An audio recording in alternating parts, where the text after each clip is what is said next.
Hey everybody, welcome back. Well, the end of the month, 45.73. If someone told me for the next 6 or 7 days we were going to stay in a row, I would not have believed you, yet here we are. Actually, a lot to talk about with this close, and I think this is pretty fascinating stuff. First and foremost, look at that volume down here. Let's pull that up that you can see it right here. So this is a relative volume scan, and what it is these are a lot of different standard deviations. I'm not going to bore you with all of it. This is a 50 line. Sometimes I'll use a 55, but this is a 50 right here. And this is pretty glaring that you are over this. As I like to say, and someone wants a t-shirt, absolutely glaring that you are over that. It's an interesting place to be considering how much people are panicked. And I'm not really sure why the panic. Maybe because the dollar went up for once and yields went higher. But nonetheless, if we do the most basic of analysis, you can just see we've gone nowhere. And we've done nothing. So all our closes have been in here since the break. So all we're doing is consolidating, and we talked about this a little bit yesterday. Let's just draw that line straight over so you can see it. This bar is still in control. Drop this one down, and we'll just put that there so that we have a baseline to focus on. So now that we know where we are, right in here, and we can see how this is acting, what do we know? Well, we know that we can't break this. We know we tried. We know we made a lower low, and we know we had a ton of volume coming at the end of the day. Now, tomorrow is December 1st. So the people that window dressed today, are they going to dump tomorrow? That's the question. We don't know the answer to that. We're going to find out tomorrow morning. What I think we should do is just look at how this played out on an hourly. Because again, we're not going anywhere. We're not doing anything. So I think we need to get rid of the hyperbole and the scared kind of way that we've been viewing the world for a period of time, right? We've been like a cat in a hot tin roof, and all of a sudden you have a market that actually is holding in here. Now what I like about this is keep retesting. There's a guy that's in our community, and all he's doing is just buying the line. There's actually a couple of them, and that's all they're doing. They just keep buying the line, and it's working. And it's going to work until what? Until it doesn't work. So as long as you have your process down, it doesn't matter. Eventually this will make a decision. There are signs that we are getting toppy. I talked about this in the video yesterday. I talked about it ad nauseum, and I think that this is something that we have to pay attention to. There are signs out there, but that doesn't mean it's going to be as bad as we think it is. It doesn't mean that it's going to be bad at all, quite frankly. So if we are to look at this and we see how we are boxed in there, is there really anything for us to do? And the answer is no. Not yet. You're going to have a hard time convincing me that just because one of my oscillators or one of my proprietary indicators is rolling over, that I need to act on this when I have this kind of volume and I'm in the same range. We're going to have to see something. GDP came in extremely high, and what did they do? They just blew it off. They just shrugged it right off. And then all of a sudden you have PCE in line. We're not going anywhere, guys. All we're doing is rotating. And we went through this yesterday, and you saw what software did today. Now, it is my favorite time of the month where we start to look at monthly charts, and we are going to look at a couple, but we're not going to get crazy. I looked at the Nasdaq, which obviously performed worse, and we're going to reset this, and I want to just zoom in here. We're not going to spend an inordinate amount of time on it. I want to spend a little time on smart money, dumb money, so you can see one of the things that I'm looking at, and then come up with your own assessment and comment below. Let me know what you think, because there are signs, again, that we are a little toppy. And so we're going to have to look at that. And I'm always interested in people's opinions. Like I say when we do the pre-market public show that we starts every 8:30. It's supposed to start at 8:15, but who are we kidding? It starts at 8:30. And one of the key things about it is I don't have all the greatest ideas, right? Everybody has ideas. There's 8,000 names out there. So your comments, when I read them on names, on things to look at, I read all your comments. So by looking at those comments, we come up with better ideas. We present those ideas, and then we see if there's ways that we could utilize it to find edge. So please comment below. I do read them. And I do respond to them. But you see how you're getting over here and you're rejecting, and then you look at that close and go, okay, well, we're making a move finally. Are we? Because you can't even get through that breakdown bar. All right, this bar that broke out from this flag. You have a flag breakout, you haven't been able to get over it, and you're going sideways. I really don't see a lot to do here, guys. I really don't. I see a lot of panic about a little bit of stuff, and we're going to get into that. But let's just get into the RTY. What are we doing here? You're building a flag. Comes up, complete Matumbo, goes sideways, complete Matumbo. Let's just look at the basics. Okay? You have a 12 SMA that you are holding. You have a 55 that is still pointing down. The 22 is screaming up. So I use a 12, a 55, and a 22. You should use whatever you're comfortable with. Now, if you look at how this is acting, what's happening here? You're still struggling with this bar.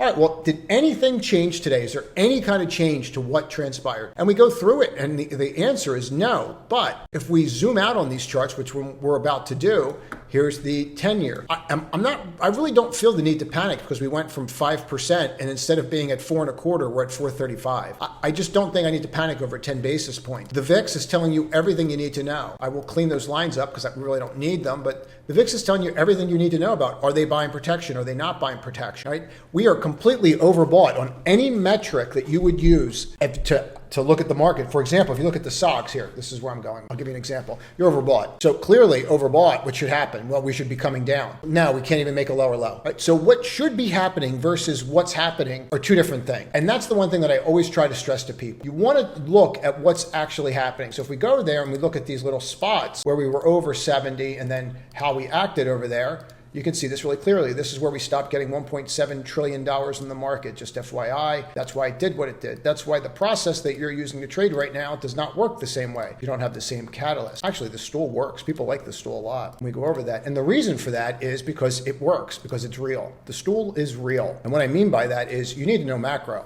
So if you're trading this and you did great and you thought you were smart, you weren't. You had the Fed actually behind you. So that trading strategy that you used here works perfectly when the Fed injects $1.7 trillion into the market. So just put that strategy in your back pocket and wait for that to happen again. Look at all these peaks and look at how it marked. So are we supposed to pretend that it's not happening? Of course it's happening. How strong is that going to be? We don't know as of yet. Are we going to get this and then go sideways because we're in an upper, a channel? Okay, well, we are still in that channel. Or are we going to get something like this? You don't know. You don't know the velocity of the move. You know the magnitude of the move. And the magnitude of the move is getting muted. And that's something that you have to talk about. This chart gives you part of the velocity, but not all of it. See, when you understand how this stuff is calculated, you can start utilizing it to your advantage. But you have a DTL up right here and you're running right into it. Let's clean this off for a second and then just look, and we talked about this yesterday.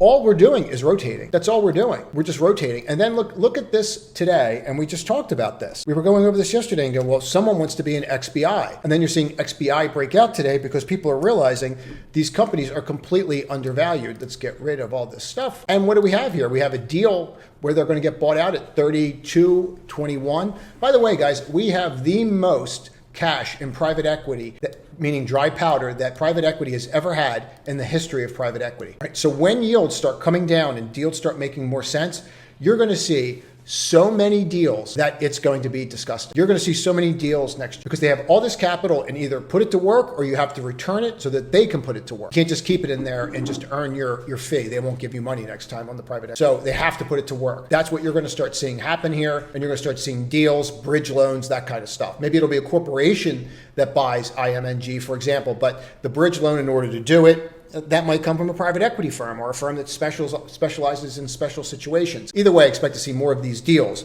but we're seeing rotation. Why is this important? It's important for what we're going to take a look at next. Now, one of the things we like to focus on here is smart money, dumb money, look at the past, and then look for ways that could tell us what's going to happen going forward.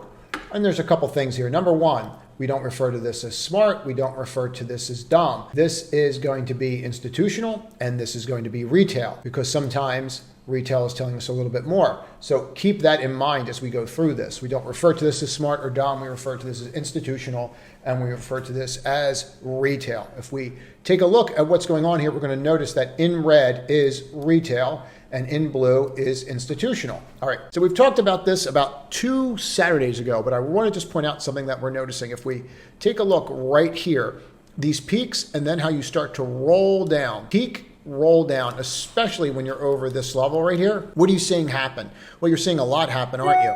You're seeing them mark those highs over and over again. I'm just going to put little marks there so that you can see, and this is going to be tough for that to count. We all know why. So when we see this, we want to pay attention to it because it's once you get to this level and you start to roll. Now the question is, are we starting to roll here? And the answer is yes, you are. You are starting to roll here, and that is something that you're going to want to pay attention to. So for me, I need to pay attention to this without a doubt, unequivocally. And the reason for that is because if I'm going to start rolling here, well, that means retail is going to dump. Now at the same time that happens, we can see that if you're looking down here, and when we get to this level and smart money has no position left, meaning they sold the whole way up and they get down to these levels, we can see that this can mark a period where you have some kind of area where you could get a little toppy. And when these are lined up together, that usually means that. So when you look at this up here, and then you look down here, and you can see how that has marked the top. So is this one. And the wider that these are, the more converse that you can see the movement, how strong that movement is. And it's always not that strong, but you get it, and you can see where I'm going with this, hopefully.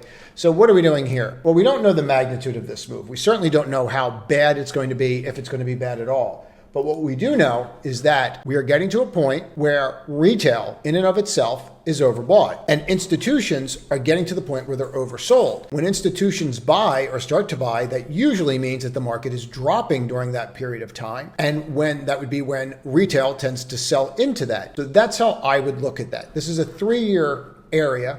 And what we're going to do is just drill into this a little bit. Now right here where you can see we're going to be looking at a 1-year chart. And what we're going to do is just take it and say, okay, well, what happens from here? And when that breaks, we'll usually have some kind of decline. And you can just kind of mark these through over and over again. In this case, you can already see that we started to roll and how that transpired. But you can see why we're here and why this should give you, let's call it pause, because you can see the disparity in between these. I mean, you can see the disparity here. You can see it here as well. I kind of like this drawing tool, so I think we're going to use it. Comment on it below what you think of it, but I do kind of like it. So this is definitely something where my antenna's up. I'm not saying that it's something we need to act on. And if you look at the year to date, you can see that right here, the year to date. Again, this is Sentiment Trader. I have no affiliation with them. I just really like their graph. You can really drill into this. You can just really see how this was set up here, and you can see here as well. And I mean, it's pretty glaring when you say it. And that's my concern. I mean, this one you could make an argument as well, but the spread is what scares me a little bit about this, because that means that I think the longer the spread, the more this could be prolonged. But we just don't know. I mean, really, the worst downtrend we've had, we were not overbought on smart money, and we certainly weren't that grossly overdone here either. So it's something for us to watch and something for us to pay attention to. If we lose retail, institutions not going to be in a real big hurry to buy going into the end of the year if we lose retail. So we want to watch this. I don't care that we're up here. What we don't want to do is this, and you can get a false reading, but we don't want to break this line. If we break that line and you break the 70, then this is a probability that increases, right? I mean, that's just how you have to look at it. If you break here, you have to accept that this is a probability that we're going lower. In this case, it didn't happen. The majority of times, you'll see that it does happen. So this is one thing that I want to look at. We're going to spend a lot of time on Saturday dissecting this and breaking it apart, because I think there's more to get into. But for now, at the end of the month, I thought it was a really good time to just spend a couple minutes on it, going through where we are so that you know how to plan going into December. Now, why was it important to look at smart money, dumb money before looking at the indexes on the monthly? Because what you're looking at is you're looking at the inner workings of what's happening on a daily basis. And what I'm trying to explain here on the monthly, we're going to spend a lot of time on this on Saturday, so please watch Saturday's video. Also, if you are on the wait list, you should be getting a letter within the next 24 to 36 hours. That will be the last letter that will go out for the year, and then the community is closed for enrollment until 2024. I'll start a new wait list, and we'll get it out there, but it will only be for 24. So if you are on that wait list, you will get an email, and then after it'll come out within 24 to 36 hours. Between now and 24 hours is a better way of saying it. All right, so here we are, and you can see, what are we doing? Up, 1, 2, 3 down, flipping. What am I looking at monthly? So everyone knows the date's always here. This is the symbol that I'm utilizing, and this will tell you the time. And I do appreciate the feedback on the high def. I do appreciate your comments. I just got another email. I'm getting like one a day from someone saying, hey, Bob shared this video on his Twitter, or hey, Mike at work told me to watch you, and I really appreciate it. What moving average do you use, and why do you use it? I get emails like that all the time from people. And I really appreciate that, because I'm specifically not running ads in the middle of this, which would help me grow the channel and help me educate more people. So to counterbalance that, what you're doing is helping me greatly. So I do appreciate it. Now, if you see how we're acting here, if that was any chart whatsoever, would you sell that? So I'm supposed to panic because we went up 10 basis points today on the 10-year? I mean, no matter how you're looking at these charts, guys, here's the Nasdaq. I mean, that is textbook. That is textbook that you're going to break out. Now, doesn't mean that you are, and it's a monthly chart. That means you could go sideways for a month and then break out. But let's see where we are in 3 months. I mean, I'm actually going to tell you that that's a cup and that's a handle, and then someone's going to tell me it's not down far enough. And that's an exhausting conversation, so I'm not going to say that that's a cup and that's a handle. But you know what? It's a cup and handle, and there it is. And you're staring right at it, and then your target is the upper channel, but we're going to do that on Saturday. And look at this. What do you have here? Well, it's not what we refer to as a bullish homing pigeon because you didn't undercut, you went sideways. So what do you actually have here? Well, you pretty much have down 3, bullish hook if it flips, and you basically have a bullish engulfing right here at the low end of that. How have these played out since 22? I don't know. Here's one. Oh, we made a higher high. Here's another one. We made a higher high. Here's a third one. We made a higher high. Anyone see a pattern when this body encapsulates that body? What happens the next month? Going to go out on a limb. You could put it in the comments, or you could just say higher high, because there it is again. So this is something that we have to look at. And what are we realizing by this? What are we starting to realize is happening here more than anything? What we're starting to realize is happening is that we have to be very, very specific, right? We were doing TNA, it wasn't working. No, it is working. ARK is working. Look at this monthly chart. Down 1, 2, 3, flips up. Going into December, higher high, and you're going to have another little run here, okay? People are not looking at this. You need to do yourself a favor. When in doubt, zoom out. Get a tattoo that says it. This is telling you a lot. You have a lot of information you could look at tonight. And that's why I want to get it to you tonight so you can set your levels, right, on your charts. Please listen to what I'm saying. So that if you start seeing outside bars on the monthly charts that you're interested in, so if you start seeing outside bars on the monthly charts that you're interested in, you pay attention to it. Actually, NVDA is down after hours. I have a bunch of charts to go through, but let's do this first because I think this is really important. So you're seeing Tesla sell down after hours. It's bouncing all around. You have the pricing model for the Cybertruck out, and we'll see how this actually plays out tomorrow. But we ran up on the news, we came down on the news, and we'll see what happens with it, and we'll go from there. But I'm not really putting a tremendous amount of faith in after hours, but it is at 234 right now. I have a position in it. I thought the news was fairly decent, but I'm not doing anything with it after hours. You have a lot of wonky things going on after hours right now, candidly. But if we take a look at this, it's definitely something you're going to want to have on your radar tomorrow, that's for sure. And this is not really helping our situation. There's 2 pieces of news you need to know for tomorrow. Number one, this Marvel quarter was not great. I see the beat, but their guidance was not stellar. So I'm surprised that it's up. And if this is up tomorrow, I'm going to watch this very carefully. NVIDIA in and of itself, if I'm looking at this, I'm down about $1, $1.70. This is really interesting because if you watch yesterday's video, I always say I'm early. I'm usually early. And I have the patience of a gnat, which you will learn over time the more you watch these videos. And so sometimes I'll just get out, I'll move on. But what happened here? It's always good to know your strengths and weaknesses, guys. Mine's patient. And I know people find that hard to believe, but because especially those that are in the community, because I do have patience with trades. But sometimes if something's supposed to break and it's not breaking, I'll just get out of the way. But I do want to comment on some of these, and I want to keep this short because I want to keep you focused on what I said about the monthly charts. Smart money, dumb money. And I want to go through some of these earnings because it's pretty critical for tomorrow. We're at the 22. I use a 12, a 22, and a 55. RSI is here. We're getting to that 50 level. We don't want to close below 50. If I was a stock and I was going to bounce, this is where I would want to bounce, right? So I'm on the 22. Will you close below it? Okay, well, let's give it more than an hour, all right, before we rule that it's dead forever. So let's see how it goes tomorrow. I get it. If that's your system and you bought based upon something that happened here and it closed here, well, you have to get out. You have to get out until you have to get back in and it flips tomorrow, right? So let's see how this goes tomorrow and then we'll go from. I understand that if you have your system, there's a system, right? It's based on turtle traders. And if you're utilizing this, I got it. You got to get out. I get it. But what I'm saying is that if you're looking at this, it might not be over, okay? Right into it, I actually bought more because if it's going to hold, it's going to hold. And I know that's not prophetic, but if it's going to break, then we're going to 55. And I'm not going to be around for that. I'm going to be gone, okay? So, but at least I have the opportunity tomorrow. And that's really what I wanted. I wanted that opportunity overnight. But we have some things that are going to have to be answered. For example, you have the Tesla truck and what's going on there. And someone's going to have to explain to me why SMCI is doing a secondary. Now, I'm going to have to read this later. I'm currently shorted after hours. At the time of recording this, I think I'm up about $6, $7 on the short. I'll short anything that just comes out and says, oh, we're going to do a secondary on common stock. And then I'll try to cover the day before or the day of when they do the pricing on the secondary, because no institution is going to go out there and buy it. But once they cover and they see their allocation, then maybe they will. Why, if they're going to buy it at the 55 anyway, why are they interested in the secondary? Which that means to me they're going to have to go even lower. So we're going to see how it plays out. I really want to know why a company, I'm just being candid, and I'm saying this as someone that has not read everything. So understand this when I say it. Why does a company that's doing $3.50, $4 a quarter, okay, that's crushing, need a secondary? Well, all that comes to mind is you don't have enough money for something that you're doing, and you don't want to issue debt, which tells you another story, okay? So you don't believe in it enough to issue debt to make the payments. So sometimes that's a mergers and acquisitions that's actually something that you want to pay attention to. Maybe they're setting up to buy somebody, maybe they're retooling.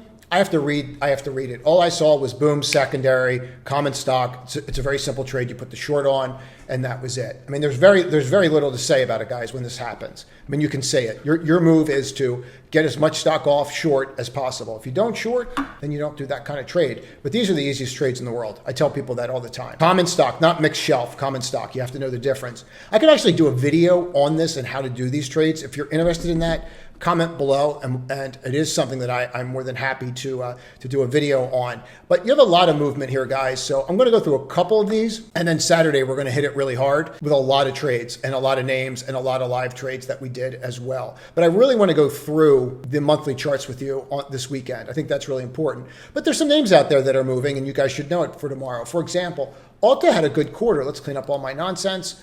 And if we look at how this is going, you came right to your neckline right here.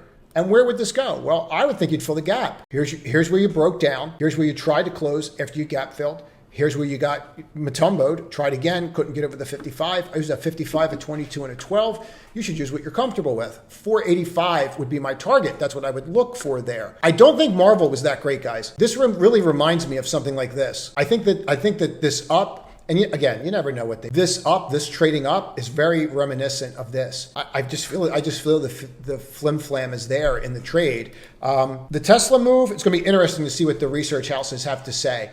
I like the pricing of the models, and I'm going to leave it at that. I like the pricings of the models, and I think that there's something to it. You got some of these other guys that are up after hours. ESTC's up 15% after hours. Path is up 13% after hours, and we have some other huge movers that are going on as well. Dell seems to be flat, but Dell missed on the revenue side, so I'm more interested in hearing that conference call and then commenting on it this Saturday. That's it.